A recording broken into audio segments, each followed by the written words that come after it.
ஆண்டவரும் அருமை இரட்சகருமா இருக்கிற இயேசு கிறிஸ்துவின் ஆச்சரியமான நாமத்தில் தினமும் கர்த்தருடைய சத்தத்தை கேட்டுக்கொண்டிருக்கிற என்னுடைய பிள்ளைகளை வாழ்த்துகிறேன், ஆசீர்வதிக்கிறேன்.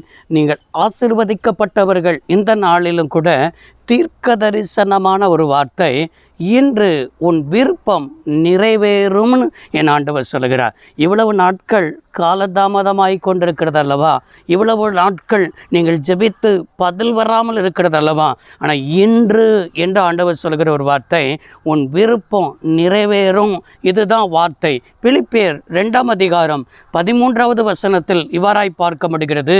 தேவனே தம்முடைய தயவுள்ள சித்தத்தின்படி விருப்பத்தையும் செய்கையையும் உன்னில் உண்டாக்குகிறவராயிருக்கிறார் என்று சொல்லி அப்போஸ்தலனாய் இருக்கிறதான பவுல் பிலிப்பியர் நிருபத்துக்கு என்ன செய்திருக்கிறார், எழுதியிருக்கிறதை பார்க்க முடிகிறது.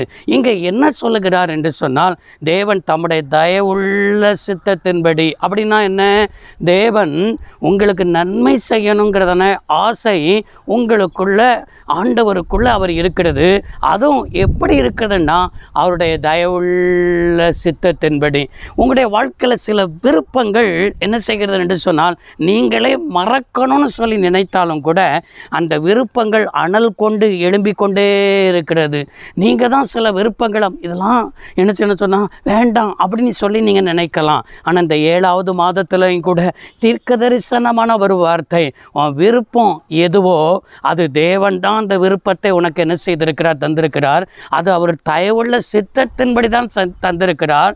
விருப்பத்தையும் செய்கையையும் உன்னில் உண்டாக்குகிறவராக இருக்கிற அந்த விருப்பத்தை உனக்குள்ள உண்டாக்குனதை நான் தான் என்று ஆண்டவர் சொல்லுகிறார். அப்படி என்று சொன்னால், நீங்கள் ஏதோ ஒரு காரியத்தை தொழில் தொடங்கணும்னு சொல்லி இருமனதாக இருந்து கொண்டிருக்கிறீர்களா?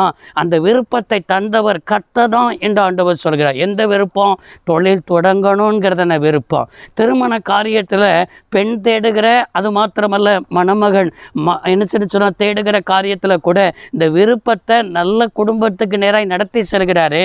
அந்த விருப்பத்தை தேவனே உங்களுக்குள்ள என்ன செய்திருக்கிறார், உண்டாக்கியிருக்கிறார். அது ஒரு எந்த காரியமாக இருந்தாலும், சின்ன காரியமா, பெரிய காரியமா, படிப்பின் காரியமா, பிள்ளைகளின் காரியமா, தொழிலின் காரியமா, எந்த காரியத்தில் கூட நீங்கள் இருமனதோடு கூட அநேகர் இருந்து கொண்டிருக்கிறீங்க. இருமனதை தூக்கி போடுங்க.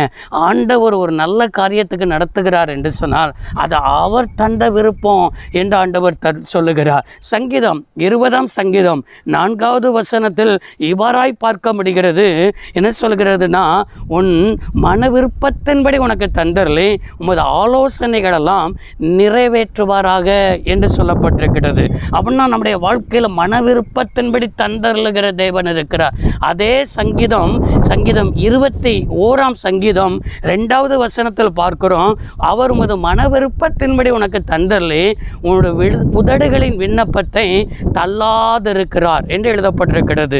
அப்படின்னா நம்முடைய விண்ணப்பம் எது, நம்ம விருப்பம் எது? எல்லாவற்றையும் அறிந்த ஆண்டவர், எல்லாவற்றையும் தள்ளாதிருக்கிற ஆண்டவர் இன்று உங்களை பார்த்து கடந்து வருகிற ஒரு வார்த்தை, இன்று உன் விருப்பம் நிறைவேறும் அப்படின்னு ஆண்டவர் சொல்லியிருக்கிறார். வாழ்க்கையில் உடைஞ்சு போயிருக்கிறாய் அல்லவா? திருமணம் முடித்து திருமணத்தில் கூட நல்ல வாழ்க்கை அமையலையே என்று சொல்லி ஒரு பிரிந்து வாழ்கிற ஒரு நிலைமையோடு கூட அநேக சகோதரிகள் இதை பார்த்து கொண்டிருக்கிறீங்க. நீங்கள் உடைஞ்சு போயிருக்கிறதை என் ஆவியானவர் காண்பிக்கிறார். எதில் நீ உடைஞ்சு போயிருக்கிற? என் அன்பாய் பேசுகிறதற்கு இல்லையே, என் பிள்ளையை நேசிக்கிறதுக்கு இல்லையே, இப்படிப்பட்ட வாழ்க்கையில் நான் என் குடும்பம் உடைஞ்சு போயிருக்கிறது, என் விருப்பம்லாம் நிறைவேறுமா என்று சொல்லிதானே நீ ஏக்கத்தோடு இருக்கிறாய். இந்த வார்த்தையை கேட்டுக்கொண்டிருக்கிற தேவனுடைய சகோதரியே, உன்னை பார்த்து தான் என் ஆண்டவர் சொல்லுகிறார், இன்று உன் விருப்பம் நிறைவேறும்னு ஆண்டவர் சொல்லுகிறார். உன் பிரிந்து போன ஒரு வாழ்க்கையில் ஒரு அற்புதம் நடக்க போகிறது. உன் வாழ்க்கையை திரும்ப தேவன் கட்டி எழுப்ப போகிறார். இந்த வார்த்தை விசுவாசத்தோடு ஏற்றுக்கொண்டு அதற்காய் ஸ்தோத்திரம் பண்ணு. அற்புதம் நடக்கும். ஜெபமனும் சர்வ வல்லமையுள்ள தெய்வமே, அருமை தகப்பன், இந்த வார்த்தையை எங்கெல்லாம் உட்கார்ந்து கேட்டு ஆண்டவருடைய வார்த்தைக்காய் காத்திருந்தார்களோ, கேட்ட உம்முடைய பிள்ளையுடைய வாழ்க்கையில் அற்புதம் நடப்பதாக, அதிசயம் நடப்பதாக, இன்று காரியங்கள் கைகூடுவதாக இயேசு கிறிஸ்துவின் நாமத்தில் வேண்டி கேட்கிறோம் நல்ல பிதாவே, ஆமேன். கர்த்தர் உங்களை ஆசீர்வதிப்பாராக. God bless you all.